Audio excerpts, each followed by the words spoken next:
वैसे तो पश्चिमी देश भारत को कभी आगे बढ़ते हुए नहीं देखना चाहते हैं, लेकिन भारत की मौजूदा सरकार की नीतियों की वजह से पश्चिमी देशों को भारत के आगे झुकना पड़ता है। लेकिन पश्चिमी देश अपने कारनामों के जरिए विश्व पटल पर भारत की छवि को अक्सर धूमिल करना चाहते हैं।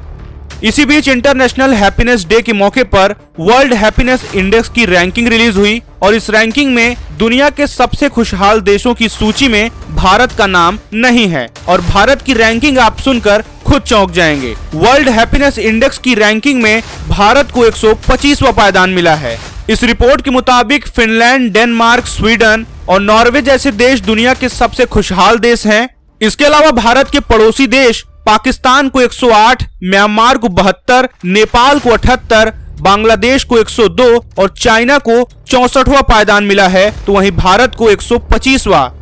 इस रिपोर्ट ने हर भारतीय को सोचने पर मजबूर कर दिया है कि पाकिस्तान जैसे देश के अंदर जहां आटे के लिए मारामारी है, गृह युद्ध के हालात हैं, वो देश भारत से ऊपर कैसे हो सकता है। आपको ये भी बता दें कि इस रिपोर्ट के अंदर दुनिया के सबसे खुशहाल देशों में यूरोप के देश ही शामिल हैं। यहाँ तक कि टॉप 20 खुशहाल देशों की लिस्ट में एशिया का कोई भी देश नहीं है। ये रिपोर्ट कुल 137 देशों वाली लिस्ट वाली रिपोर्ट है, जिसमें फिनलैंड टॉप पर है और पिछले 6 सालों से फिनलैंड टॉप पर बना हुआ है। बता दें कि इन देशों को वर्ल्ड हैप्पीनेस में टॉप पर रखने वाली रिपोर्ट गैलुप वर्ल्ड पोल के आधार पर बनाई जाती है।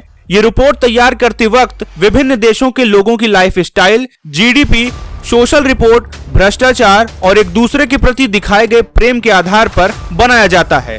आपको बता दें कि साल 2022 में ग्लोबल हंगर इंडेक्स की रिपोर्ट में भी 121 देशों की लिस्ट में भारत को 107वां पायदान मिला था और पाकिस्तान इस सूची में भी भारत से ऊपर था, जो कि नामुमकिन है। Bureau report, Bharat news.